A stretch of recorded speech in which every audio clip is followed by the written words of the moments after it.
With that said, though, it's time for us to get into our events of the week in brief. And with me here, of course, we have Billy Mijungu, who's a political analyst. Karibu sana to the show. Great to have you. Now, there's a lot of things that have been happening, but let's start with just yesterday, of course, because there's quite a bit of, do I call it drama, or just a lot of shockers that did actually happen.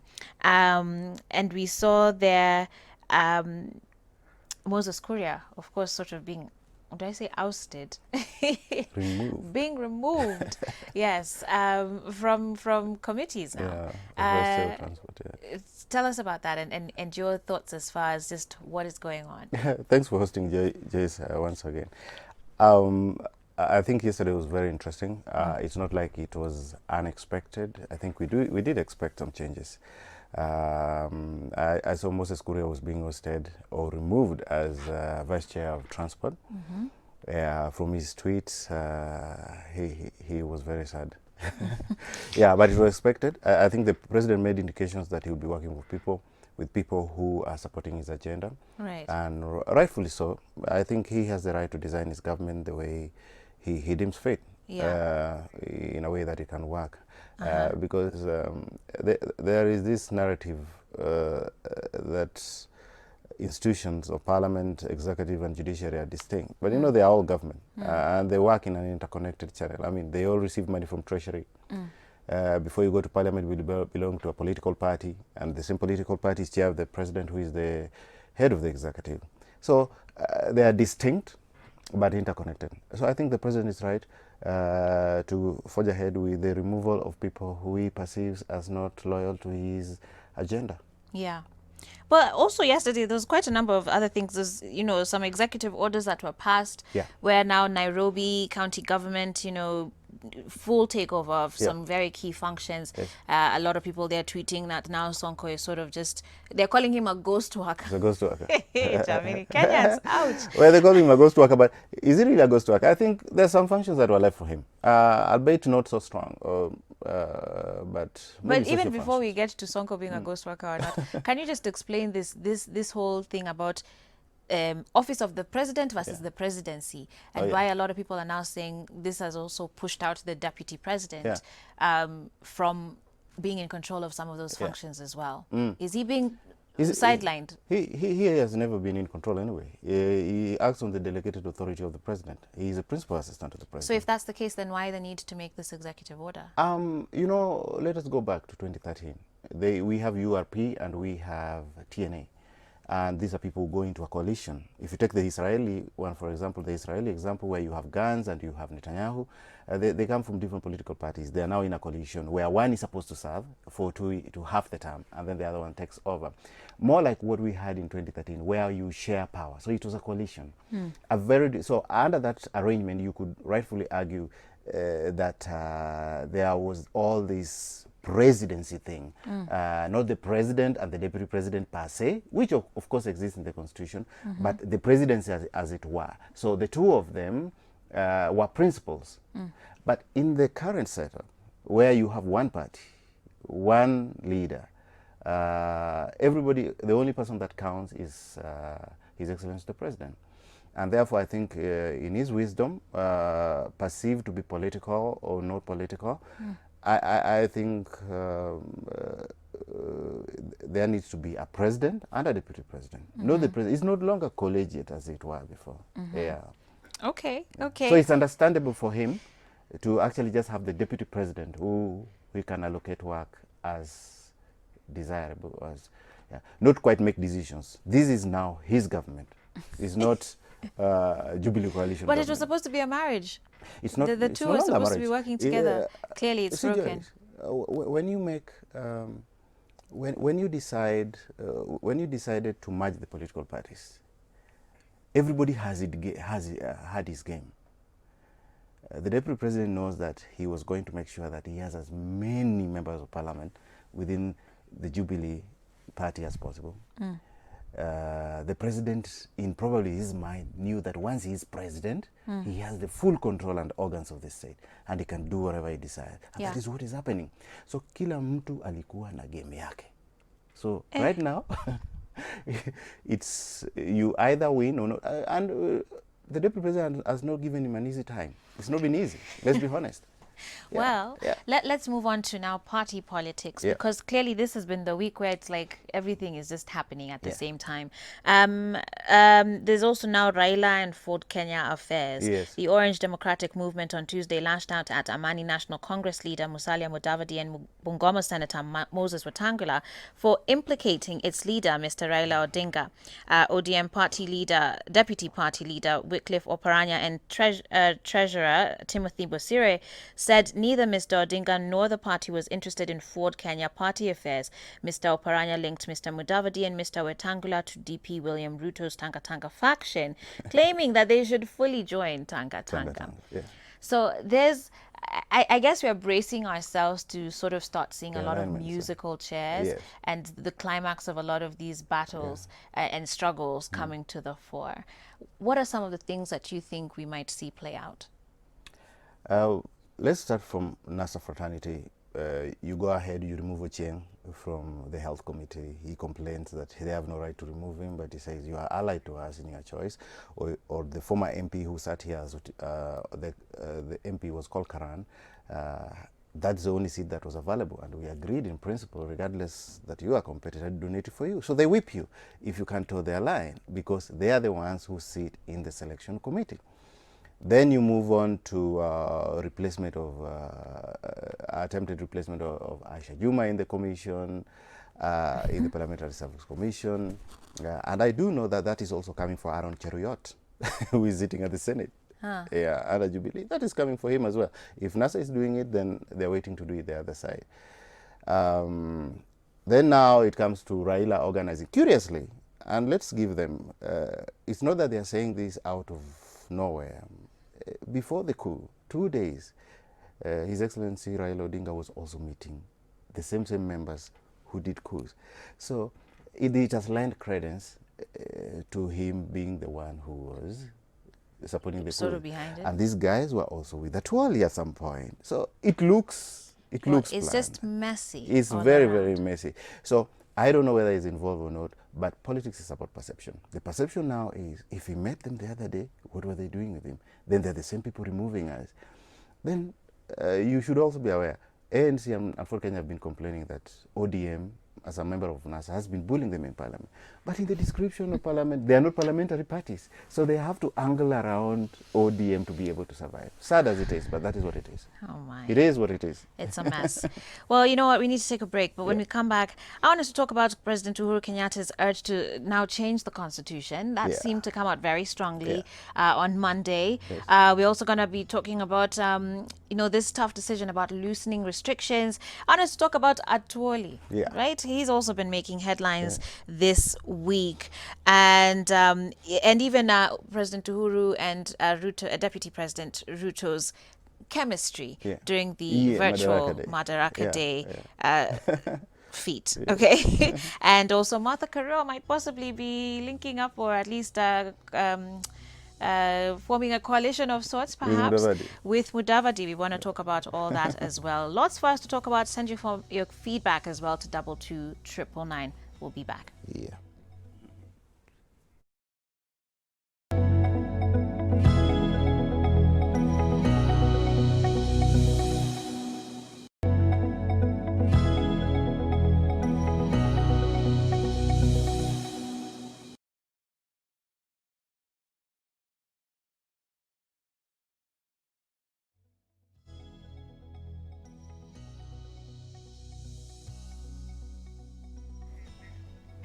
Hey everybody, welcome back to Full Circle with Joyce. I'm here with Billy Mijungu and we are talking about events of the week in brief, and certainly they have been quite some serious events over the last week or so. Let's first touch on COVID, because obviously that is, you know, the biggest issue of our day, and I really need to emphasize that is the biggest issue for us to be dealing with as Kenyans right now. So politicians, please. But you know, there's a lot of anticipation this weekend over possibly having the restrictions loosened here in Kenya. President Uhuru Kenyatta spoke of the delicate balance that needs to be struck between the suffering of families devastated by the economic shock of the COVID-19 pandemic and the dangers of opening up too hastily and giving free rein to coronavirus. He spoke of his personal anguish at the suffering of Kenyans whose lives have been turned upside down by the pandemic. Na najua watu wanangoja June 6th. Tena wanataka hiyo announcement ikujwe asubuhi, sio uko sijui at 5 Not 9 something. o'clock. Yeah. What do you think he might say? Or Not what much. would you even suggest him to do? Not much. I think the ongoing discussion is we open up, people in a celebratory move, we will get more infections than when we started in a single day than it has ever been. So I do think, in my own estimation, they will relax restrictions in the form of extending curfew hours. Or reducing, if it is about 6 hours, or reducing it. Yeah. An argument either way. So that when you have to be in the house at 7 o'clock, it'll probably allow you to be in the house by 9 o'clock. When you have to begin your work at about 5 o'clock, it'll probably allow you to be out by 3 a.m. You can start preparing for other things and all. When it comes to, I think we'll still have regulations around masks and social distancing and work ethic as well. I think employers will still be advised to keep minimum employees or rotate them, what has been happening. I bet the opening that people are talking about is not really an opening as such, but a relaxed, more of a relaxed. I think also what is important, why it was important to have these restrictions is to put in the citizenry mind that we need to observe these measures such that even when it's open, people kind of start being still go on in a cautious manner. So I think to some extent it has worked for us. I think we needed a lockdown within the first or 2 weeks, but because they didn't do it, there was no reason at all to lock up the country.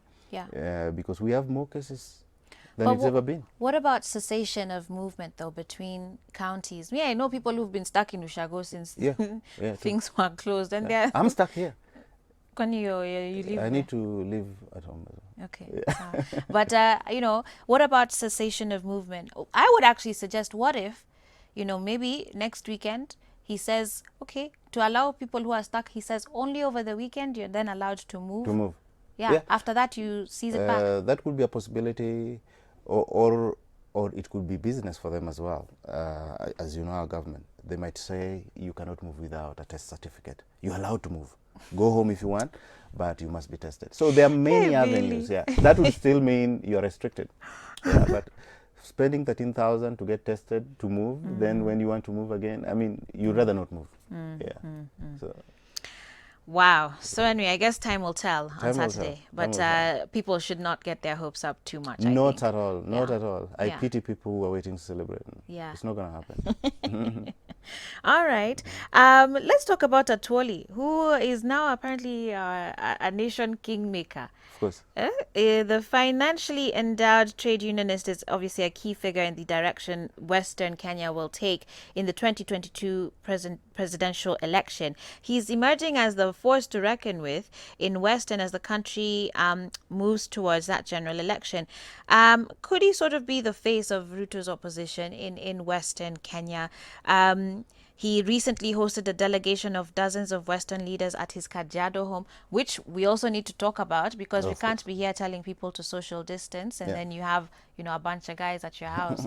So what's Atwoli's play here? Atwoli. I have really looked at Atwoli and followed Atwoli. Atwoli to me seems like the mouthpiece of the deep state. Where? Yeah. That's a very strong claim. Yeah. I think he's a bigger voice that can be used to amplify a lot of things. He's the same person who came the other day and said, Uhuru is too young. Where is he going? And we have quickly picked it up around and everybody. Somehow, some people embrace it, some people don't want it. It has redesigned the way politics is played. So he's that big, he's that balloon that you throw out and see where it goes. And he's not in government. So You I can think that's choose him as probably one of the credible most or not. scariest things about him. The fact Exactly. that he has that level of influence Exactly. outside of government. Outside of government. What would happen the day he ever says he is going to be in or wants to be in government? He doesn't need to be in government because he's already inside Too government. influential even He's outside. He's just like Raila Odinga. He's in, but he's not inside. So he's that balloon that you put out there and you see how or where it goes. So I think his amplifying voice is very important for the state. You need somebody like him to be able to push some agendas. They say this constitution needs to be changed. So at the Even moment, is he then a threat to sort of Deputy President Ruto's ambitions? To me, the deputy president's ambitions have come to naught because it's either the constitutional he uses the constitutional framework outside the election to ascend to office, and that means unfortunate events. He can only be president if Uhuru Kenyatta is not there mid-system. That's what I see, unfortunately. Wow. I don't see it any other way.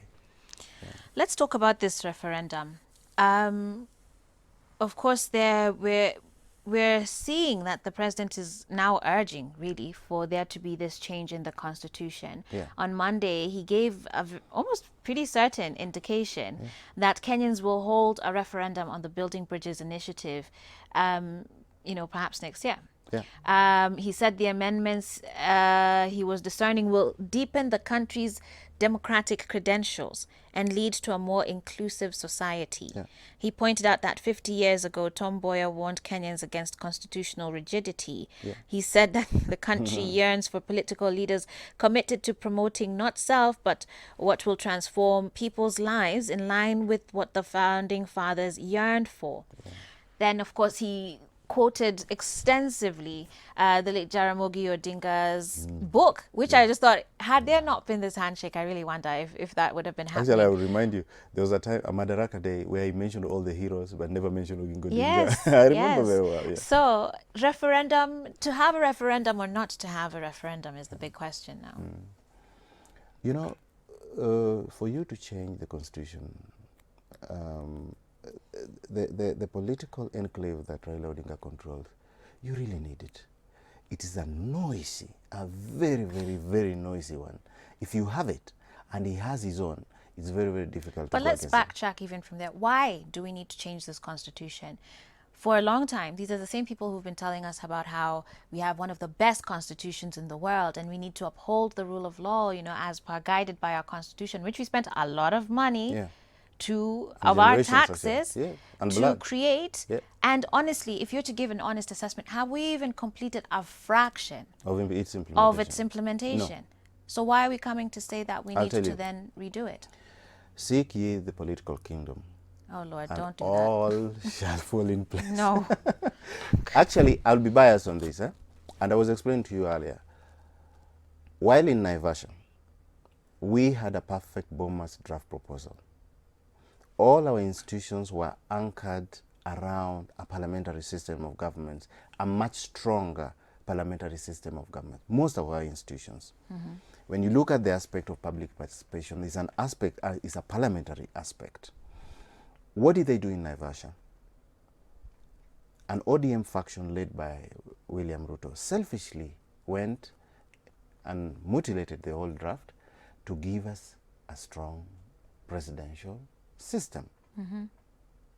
And that has been the problem. We have institutions. You cannot implement this constitution in a presidential system. To me, it's impossible. But in a parliamentary system of sorts, you can actually implement it because that is what was envisaged. But this was 2010. Yes. So for the last 10 years, no one has been talking about it, though. Because it's only until this handshake happened, and then now we're talking about BBI, that now we're saying, oh, okay. No, remember Okwa Kenya. Okay. Yeah, they tried to change it before, but they were not agreeable. I mean, why lose power in the next 5 years? Why don't I enjoy it for the 10 years, then we can now change it? Yeah. You understand? So which goes against exactly what was being quoted there about not being selfish. Yeah. But they know that there are problems. But why change it when I'm still in charge? Let me change it when I'm exiting. So, but I do think the constitution needs to be changed. There are several things in terms of inclusion. We have to look at our aspect as Kenyans. Kenyans feel included when they are all participating, when they see their leaders there, when they see their representations at the top. Yeah? You might argue that there are only 6 seats, but the politics of this country oscillates. Actually, I'll say it's not a good thing, but it's 4 tribes in this country that are causing the most problems: Luos, Kikuyus, Kalenjins, and Kambas.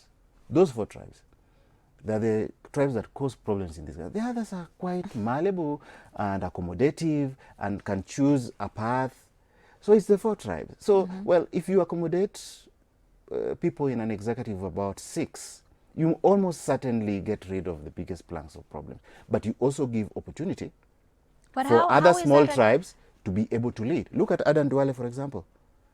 He's a Somali, which is a smaller tribe, but he's the majority leader, probably the 3rd or 4th or 5th largest, actually the 3rd most powerful political leader in the country. So a parliamentary system or a change of the constitution to reflect that would give you the opportunity. But the question upon every Kenyan's mind is, what is the guarantee that that is what will actually be done? Kenyans are fantastic. We get A+ Well, at writing good documents. We really do. But when it comes to actually implementing them, yeah. there's always been a problem. Always. But Joyce, you can be sure that if we have the seat of a deputy president and a vice president and a deputy prime minister and a prime minister, you are sure there would be somebody in that seat. That one will be implemented. Oh my goodness. Yes, that one will be implemented. Things might be a bit, but you'll sure we'll have a prime minister, we'll have a deputy. How much of a priority should this be, though? Because we're the same country. Now it's Corona. Yes. Before it was our Chinese debt is Yes. bleeding out of our nose. Yes. A referendum costs money. Yes. Where are we going to be paying for all that? So even if this change needs to happen, is it to say that we cannot change as a country unless this is done? This is done. And what is the priority for it? I'll tell you why it's difficult to change as a country unless that is done. When you get to power and you're 1 or 2 people, you become very cheeky. You are engulfed in all of it and you think everything revolves around you. It's no longer about other people. But when it's a bit diverse, then it's easy to be accommodative. Yeah, and that is the reason why if you don't do it, we perennially will have this problem and this cycle of violence and rejection of election results. And Joyce, if I am the executive and I control IEBC, let no one lie to you that they are independent. Yeah. No institution, not even the judiciary, is independent from government. Government acts as one. Believe you me, they will announce somebody as the winner, somebody who you didn't vote for, somebody that they've chosen in a boardroom, and that person will be the one to lead you, and they'll be there to protect interests that are not beyond you. But in a parliamentary system, you only need to elect your MP, you only need to elect your MCA, and you'll get your leader. Which means anybody, a Somali, a Tugen, the smallest tribe, anyone can be prime minister and lead this country. Look at what is happening in Ethiopia. When every Kenyan was celebrating that we have a 40-something prime minister in Ethiopia, beautiful, they celebrated it. Then you ask them, how did he get there? Without a parliamentary system in Ethiopia, he cannot. Look at Cyril Ramaphosa. He comes from a very small tribe. Without a parliamentary system in South Africa, he cannot be there. But you seem very confident that even the ones that would be elected, you know, that Kenyans would elect, would also have the selflessness required to then also nominate the right person. Actually, the system Yet under parliamentary you're system, the one who's also said that politics is all about perception. yes. And that leaves out the room for leadership then. You know, in a parliamentary system, Kenyans should actually be well abreast in a parliamentary system because we practice part of it during the Moi time with the ministers and all. It's more like the Commonwealth system. A parliamentary system is very accountable. One single MP, you see what Uhuru Kenyatta is doing? When he has to go sit down with Gideon Moi to hand him over 2 senators to be able to make sense in the Senate. That is the hallmark of a parliamentary system. Every person, every number in there is as important as the person who has 550.